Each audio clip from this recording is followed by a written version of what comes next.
السلام علیکم۔ اس ویڈیو میں انشاءاللہ ہم ایک کبیرہ گناہ سے متعلق علم حاصل کریں گے۔ کبیرہ گناہ وہ ہوتے ہیں جہاں پر بھی قرآن اور سنت میں ان کا ذکر کیا گیا ہو اور ساتھ ہی ساتھ عذاب کا ذکر بھی آیا ہو، اللہ کی لعنت کا ذکر آیا ہو، اللہ کی ناراضگی کا ذکر آیا ہو، جہنم کے عذاب کا ذکر آیا ہو، یا اللہ اپنی رحمت اس پر نہیں کرے گا اس بات کا ذکر آیا ہو، یا اللہ اپنی نظر رحمت اس پر نہیں کرے گا اس کا ذکر آیا ہو، یا اللہ اس سے کلام نہیں کرے گا اس کا ذکر آیا ہو، اور کئی باتیں ہوتی ہیں کہ وعید آ جاتی ہے، وارننگ آ جاتی ہے، لعنت کی بات آ جاتی ہے اس گناہ کے ساتھ۔ تو ایسے گناہوں کو جہاں جہاں قرآن و حدیث میں ذکر آیا ہے اسے علماء اکرام نے کبیرہ گناہ کہا ہے۔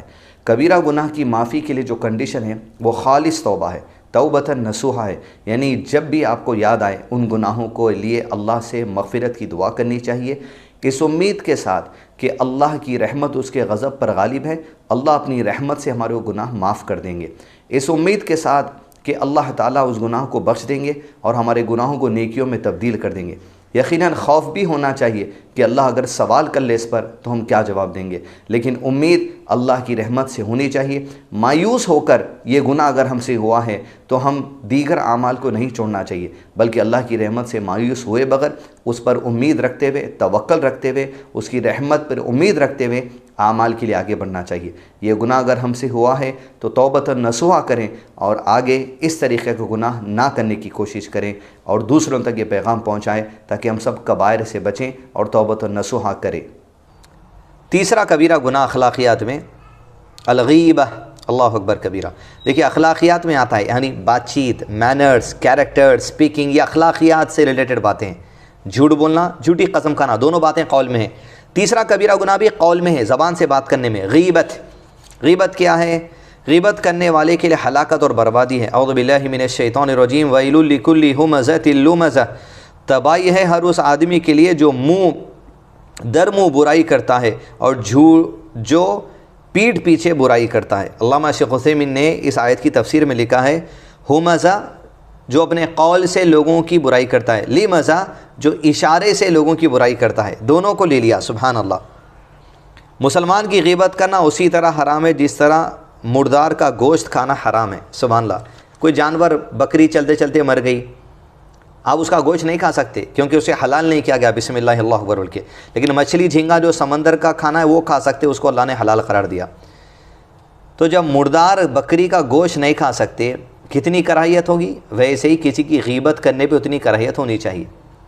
اے لوگوں جو ایمان لائے ہو، ایک دوسرے کی غیبت نہ کرو۔ کیا تم میں سے کوئی پسند کرتا ہے کہ اپنے مردہ بھائی کا گوشت کھائے؟ بلا شبہ تم اسے ناپسند کرو گے۔ اللہ سے ڈرو، یقیناً اللہ توبہ قبول فرمانے والا اور رحم فرمانے والا ہے۔ یعنی غیبت کیا ہے؟ کسی نے کچھ گناہ کیا، اسی کو لوگوں کے سامنے پھیلانا، واٹس ایپ پہ، فیس بک پہ پھیلانا، یا آپس میں محفلوں میں بولنا۔ صحابہ نے پوچھا، شاید حدیث آگے، کہ اگر اس نے وہ کیا ہے تو بھی نہیں بول سکتے؟ کہا جی اگر کسی نے کچھ غلط کیا ہے اسی کو پھیلاتے پھرانا جس سے اسے تکلیف ہوتی ہے، یہی غیبت ہے، اور اگر اس نے وہ نہیں کیا تب تو وہ الزام ہے اس کے اوپر، تہمت ہے۔ کیوں بچایا گیا غیبت سے؟ کہ سامنے والے کو جب آپ اس کی برائی لوگوں کے سامنے پھیلاتے پھریں گے وہ مایوس ہو جائے گا، ارے لوگ میرے بارے میں ایسا کہہ رہے ہیں، جان دو میں دین سے ہی دور ہو جاؤں گا۔ ایسے چانسز ہوتے ہیں انسان دین سے ہٹ جانے کے، اسی لیے غیبت سے سخت منع کیا گیا کہ انسان مایوسی میں نہ چلے جائے۔ شیطان اس کو مزید بھٹکا کر، دیکھ نیک لوگ ایسے ہوتے ہیں، مسلمان ایسے ہوتے ہیں، ایسا ہی دیکھ تو برا کام کرنے سے ایسا ہی تیرے بارے میں کہتے ہیں، یہ کہہ کر بھٹکا نہ دے، اس وجہ سے روکا گیا ہے۔ نیکسٹ، اشارے سے غیبت کرنا بھی سخت گناہ ہے۔ اس نے کیا؟ اس طرح اشارے سے بھی غیبت کرنا۔ عائشہ صدیقہ رضی اللہ عنہ کہتی ہے، میں نے نبی اکرم صلی اللہ علیہ وسلم سے حضرت صفیہ رضی اللہ عنہ کے بارے میں ان کی عدم موجودگی میں کہا، آپ صلی اللہ علیہ وسلم کے لیے تو صفیہ کا یہ عیب ہی کافی ہے۔ یعنی حضرت صفیہ رضی اللہ عنہ جو نبی صلی اللہ علیہ وسلم کی بیوی ہیں، حضرت عائشہ بھی بیوی ہیں، حضرت صفیہ کا قد، ہائٹ کچھ کم تھی تو انہوں نے ہائٹ کے بارے میں کہا۔ عائشہ رضی اللہ عنہ کی مراد حضرت صفیہ کا چھوٹا قد تھا۔ نبی کریم صلی اللہ علیہ وسلم نے فرمایا، تو نے اے عائشہ رضی اللہ عنہ صفیہ رضی اللہ عنہ کے بارے میں ایسی بات کہی ہے کہ اگر سمندر میں ملائی جائے تو سارے سمندر کے پانی کو کڑوا کر دے گی۔ سبحان اللہ. اس لیے مبارک پوری رحمہ اللہ اس حدیث کی تفسیر میں لکھتے ہیں ایک انسان کے پاس سمندر جیسی نیکیاں ہوں لیکن ایک غیبت وہ سمندر جیسی نیکیوں کو تباہ کر سکتی ہے. مراد بھی اس حدیث کا ہے.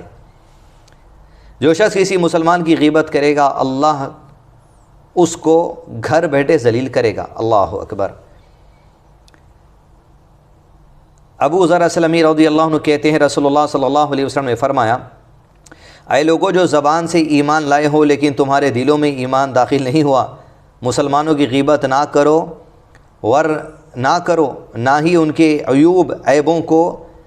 عیبوں کے پیچھے پڑو. ایسا کر دیے غلطی ہوئی ہوں گی، انسان سے ہوتی، اس کو چھاننا کبیرہ گناہ ہے. بے شک جو شخص مسلمانوں کے عیبوں کے پیچھے پڑے گا اللہ اس کے عیب کے پیچھے پڑے گا، اور اللہ جس کے عیب کے پیچھے پڑے جائے اسے اس کے گھر ہی میں ذلیل کرتا ہے. اللہ اکبر کبیرہ. آپ کے کئی گناہوں پہ پردہ ڈلا ہوگا آپ کے گھروں کے سامنے، گھر والوں میں، وہ کھل جائے گا. اگر لوگوں کو پتہ ہو جائے گا آپ ایسے ہیں تو لوگوں کے عیبوں نکالنے سے بچیں. غیبت کرنے والوں کے ناخن جہنم میں سرخ تانبے کے بنا دیے جائیں گے جن سے وہ اپنے چہروں اور سینوں کا گوشت نوچیں گے. اللہ اکبر کبیرہ. غیبت کی ایک بات جہنم کا ایک انگارہ ہے. جس شخص نے کسی مسلمان، نبی اکرم صلی اللہ علیہ وسلم نے فرمایا جس شخص نے کسی مسلمان کا عیب بیان کر کے ایک لقمہ کھایا، لوگوں کا عیب بیان کر رہے ہیں، لوگ آپ کو لائک کر رہے ہیں، کمنٹ کر رہے ہیں، واہ واہ کر رہے ہیں، ارے کچھ خبر دینے پہ پیسے دے رہے ہیں، اسے اللہ تعالیٰ اتنا ہی لقمہ جہنم کی آگ سے کھلائے گا. اور جس نے کسی مسلمان کا عیب بیان کر کے کپڑا پہنا یعنی زیادہ غیبت کی، اللہ تعالیٰ اسے جہنم کی آگ سے اتنا ہی کپڑا پہنائے گا. اسے ابو داؤد نے روایت کیا ہے. یعنی ابو داؤد امام کا نام ہے جنہوں نے حدیثوں کو جمع کیا ہے نبی صلی اللہ علیہ وسلم کے دوسرے لوگوں کے پاس سے تحقیق کر کے. ایک کپڑا پہنا، ایک لقمہ کھایا، یعنی پیسہ کما رہے ہیں غیبتاں کر کے، اس سے کپڑے پہن رہے ہیں، کھانا کھلا رہے ہیں وہ پیسوں سے، تو جہنم میں بھی وہی چیز ملنے والی ہے. تو عزیز دوستو یہ تیسرا گناہ کبائر میں جو اخلاقیات سے ریلیٹڈ ہے. اب آپ اندازہ لگائیے 3 باتوں میں جو پیغام ہمیں مل رہا ہے وہ یہ کہ بات کرو تو اچھی کرو ورنہ خاموش رہو، جو نبی صلی اللہ علیہ وسلم کی ایک حدیث ہے. اس حدیث کو یہ ساری حدیثیں سمجھا رہی ہیں.